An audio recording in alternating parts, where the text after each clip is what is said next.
পশ্চিমবঙ্গের জনসংখ্যার প্রায় 17 থেকে সাড়ে সতেরো শতাংশ হচ্ছে মতুয়া সম্প্রদায়ের মানুষ।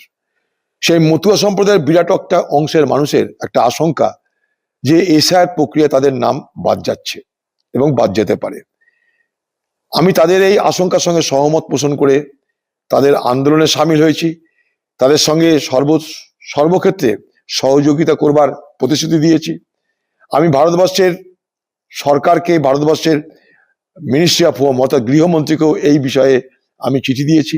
আজকে আবার যখন শুনলাম ভারতবর্ষের গৃহমন্ত্রী পশ্চিমবঙ্গে যাচ্ছে, তখন তার দৃষ্টি আকর্ষণ করে আরেকবার তাকে বলতে চাইছি যে বাংলার মতুয়া সম্প্রদায়ের মানুষের নাম কোনোভাবেই যেন ভোটার লিস্ট থেকে বাদ না যায়।